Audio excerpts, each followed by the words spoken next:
Bueno, jóvenes, luego de haber concluido con la teoría, vamos a resolver algunas preguntas que nos van a permitir afianzar los conocimientos aprendidos. En la primera pregunta nos piden relacionar las formaciones geológicas y el proceso endógeno que los originó. Recordamos nosotros que las fuerzas endógenas son de 3 tipos: diastrofismo, vulcanismo y seísmo o sismo. Dentro del diastrofismo encontramos 2 procesos, el epirogénico y el orogénico. Y dentro del orogénico tenemos el proceso de convergencia y divergencia. Y en la convergencia recordar también que vamos a encontrar subducción y obducción. Tenemos en primera instancia el escudo brasileño, luego los Alpes centrales, el batolito costero y la dorsal de Nazca. Entonces aquí es mucho más sencillo para nosotros porque la dorsal ya la conocemos y es una cordillera submarina, es decir, cordillera debajo del agua, que se forma por divergencia. El batolito era una roca encajante ígnea que se encontraba al final, cerca a la astenosfera, y era de un proceso de vulcanismo intrusivo.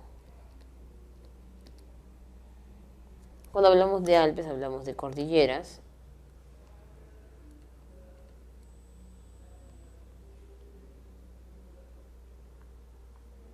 Y cuando hablamos de escudos hablamos de formaciones amplias de plataforma. Entonces, por lógica, ya sabemos que el escudo brasileño estaría entonces con la epirogénesis porque genera isostasia y movimientos rectos y sostenidos. Sabríamos también que los Alpes, por ser cordilleras, estarían con el movimiento orogénico, que es de elevación o de depresión.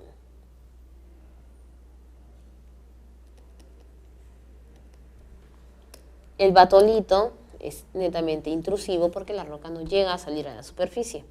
Sería entonces plutónico.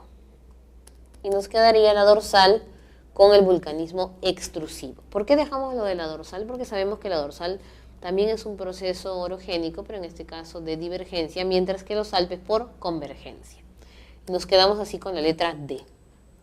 En esta segunda pregunta tenemos nosotros una imagen de las zonas de las placas tectónicas cerca a nuestro continente, especialmente la zona de Sudamérica.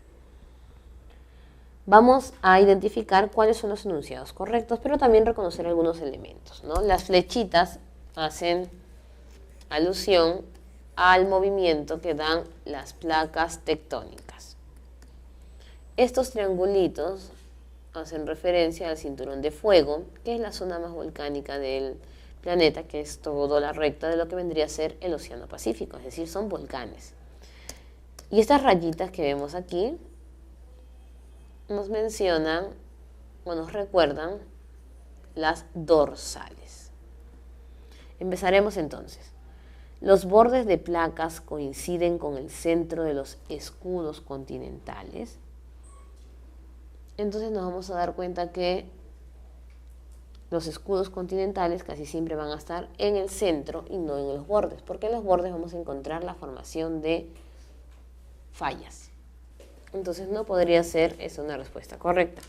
Los límites transformantes predominan cerca a la costa oeste de América del Sur. Cuando hablamos de límites transformantes, nosotros hacemos referencia a las fallas transformantes como San Andrés. Y si hablamos de la costa oeste, hiciéramos referencia a la zona donde nosotros nos encontramos, ¿no? Y sabemos que ese límite convergente va a predominar al oeste, o mejor dicho, no va a predominar la parte transformante en nuestra zona, sino en América del Norte, mientras que la convergencia va a predominar en nuestra zona.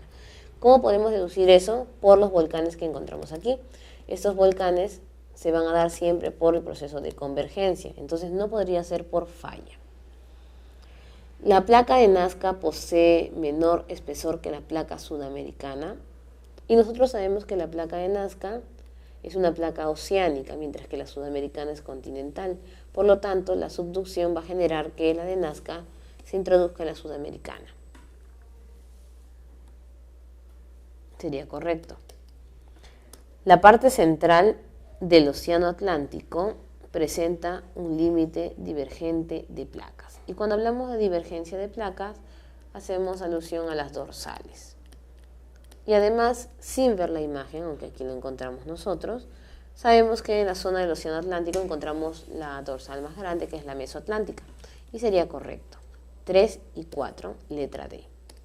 3. En zonas internas de la corteza terrestre se almacena agua caliente con elevada presión y temperaturas aproximadamente de 400 grados sin llegar a ebullición.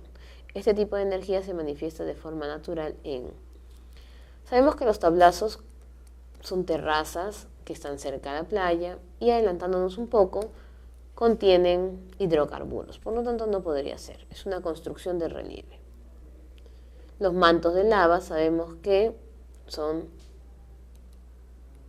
como las coladas, que obviamente generan depósitos de lava seca. Entonces tampoco podría ser porque dice que almacena agua caliente.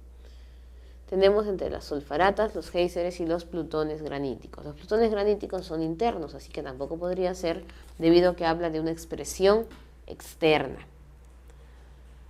Y tenemos entonces el tema de las solfaratas o los géiseres, y sabemos nosotros que las solfaratas son simplemente pequeñas ebulliciones, no necesariamente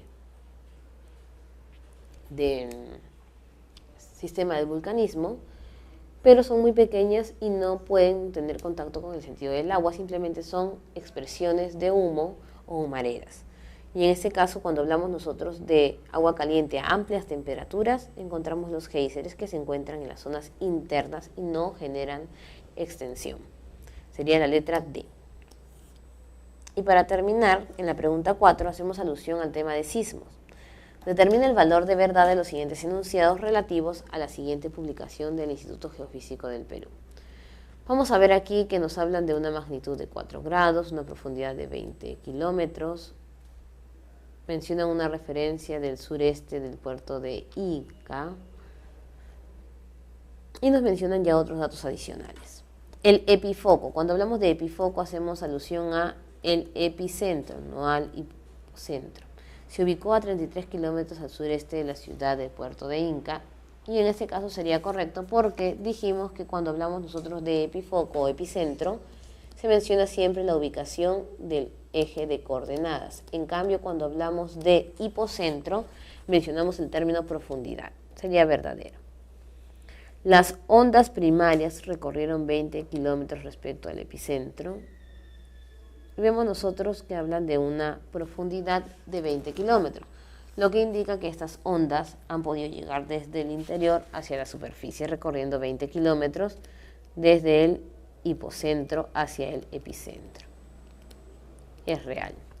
El seísmo fue de grado 4 en la escala de Mercalli modificada y decimos que fue 4 de magnitud y no fue de intensidad como mencionan aquí, entonces sería falso.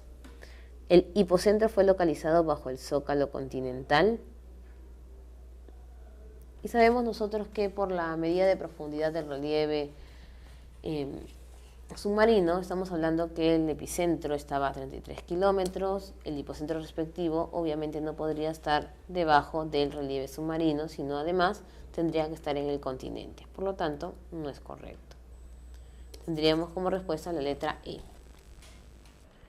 Hemos concluido la primera parte del tema de relieve que correspondía a las fuerzas endógenas y la próxima semana nos vemos para continuar con el tema de fuerzas exógenas.